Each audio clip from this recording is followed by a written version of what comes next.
All right. Hello, everybody. Susan, you want to tell us your name and all that good stuff? Yes, my name is Suzan Doidge. I'm the executive director of the Mount Brook Chamber of Commerce, and I have been living in Mount Brook for a very long time. But 20 years ago, I remember like it was yesterday. I was also living in Mount Brook at that time, but I worked for Southwest Airlines, and my office was in Homewood in the AmSouth Bank building. And I think I got to work, typical day. Wasn't that typical because it also happens to be my husband's birthday. So I was trying to make some last minute changes to a party that we were going to be having later in later that night.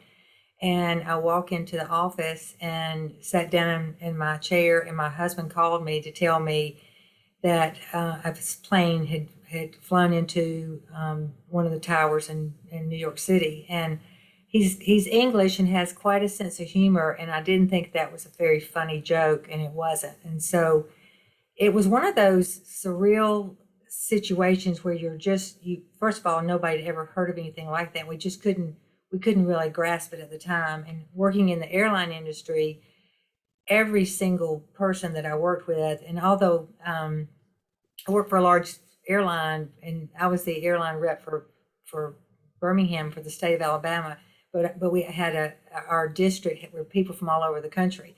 So on any given day in the airline industry, you would have people flying all over the country. And so the first thought that went into my mind was what airline, and still not having a complete understanding of what had just taken place. And so we contacted Dallas, which was the general office, and we were trying to get some information. And I can just remember chaos.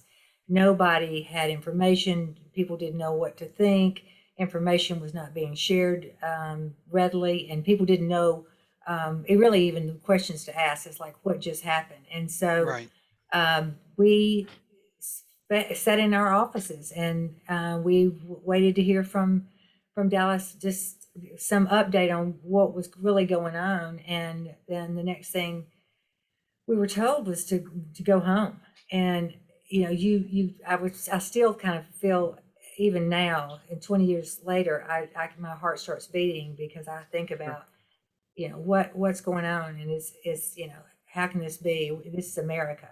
And I've had two children at the time, a 3-year-old and a 6-month old, and drove straight to the Advent and then to daycare and picked them both up, and went home. And I remember hugging my husband and just crying, and Hmm. still not knowing exactly what had taken place, but definitely a surreal time. And to be in the airline industry and not to know what airlines were impacted, and we didn't know for a while. I mean, it was, we everybody was holding on, no hope, praying that we didn't know someone on those airplanes. And there were people that worked for Southwest Airlines that did die on 9/11, and luckily no one that I knew well. But I just remember feeling like this can't be happening to our great country, and why did this happen? And Hmm. what's going to happen next?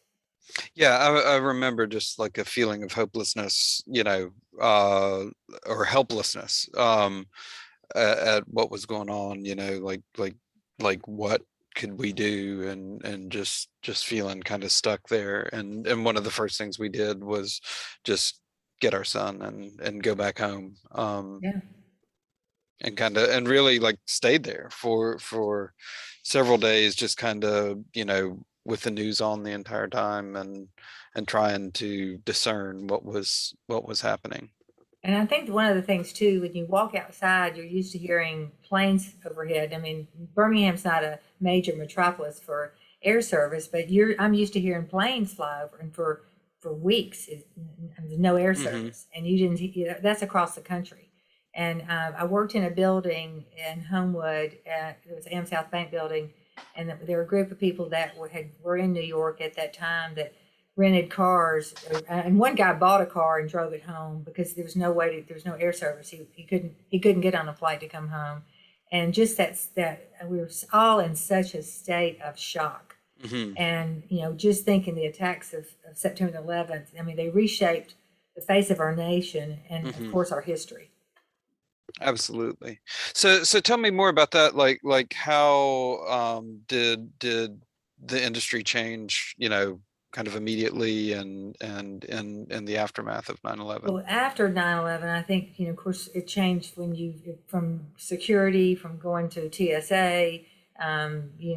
Southwest Airlines was a unique, and still is a unique airline. And we did things, we were very different in how we operated. I mean, don't have assigned seating, but they had to take precautions that they hadn't in the past. And I think there was also, as far as the airline's concerned, people weren't wanting to fly.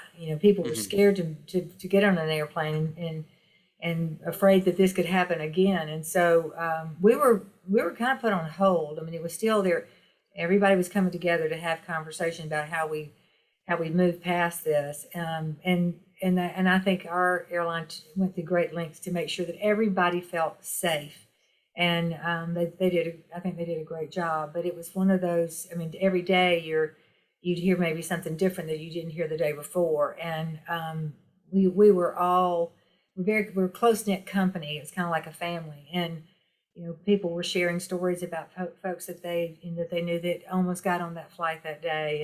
And then like I said, we did know people that were greatly impacted because they'd lost loved ones Hmm. on 9/11. And so I think it changed the industry forever. It made everybody think differently. And even today, when you're going through security, I mean, I don't think there's a day that anybody's flying that they think, well, this could happen again.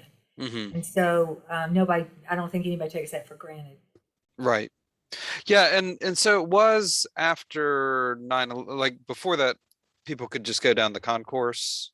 Is that correct? It was 9/11 that Oh, changed all that. that is Yeah. exactly right, Matt. We Yeah. were, of course, at Southwest, we love to celebrate everything. And so if you Sure. had a birthday and you were getting off a flight, and I was in the marketing department, people call me and say, "Hey, Matt's flying in today." I'm like, "Oh, great. I've got balloons and cake, and you can bring all your family, and we can meet him when he gets off the plane, and we're going to say happy birthday." Well, that Yeah. stopped. Everything that we did that was unconventional had Hmm. to be scrutinized because there was a safety concern. And taking off your shoes and Hmm. having to take off your shoes to go through TSA, you're thinking, Hmm. I've got to take off my shoes. Well, yes, because some terrorists came up with the idea of putting something in the shoe that could blow up. And so we had to rethink everything that came naturally to us as an airline, but specifically to Southwest, because we were so unconventional about doing playing jokes on the Sure. plane. I mean, everybody was on edge, and it was a very trying time, terrifying time. Hmm. Yeah, yeah, yeah, for sure.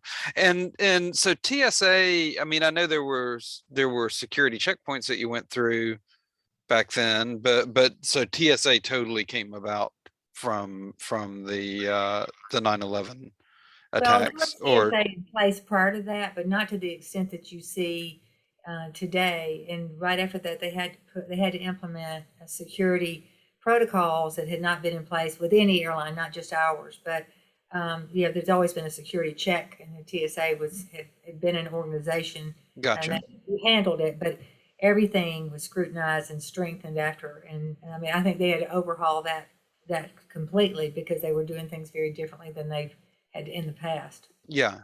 Yeah. Well, that's so very interesting. Well, so what would you like people to know or particularly remember about 9/11 and where we are now? Well, for me, freedom isn't free. I mean, the attack on our country that day, I mean, is something that we all should always remember, not just on a 20th anniversary, Hmm. and not take it for granted. And they came after us for doing something right, not doing something wrong. And Hmm. this is a great country, and as an American, I don't take my freedom lightly, and nor should anybody, because I think that's the best example of how things can change in one day and change our country forever. Yeah. Yeah, that's great. Well, thank you so much for taking time out of your day to share with us. We're gonna put this together and have it playing on September 11th in the meeting room. So it'll be going while the memorial or commemoration's going on Awesome. across the street, and have folks come in. So we Okay. so appreciate your perspective and history with everything and everything you do with the chamber. Well, thank you, Matt. Always good to see you in your green pants. It's great to see you. I'll talk to you real soon. All right. Thank you, Matt. Thank Bye. you. Bye bye.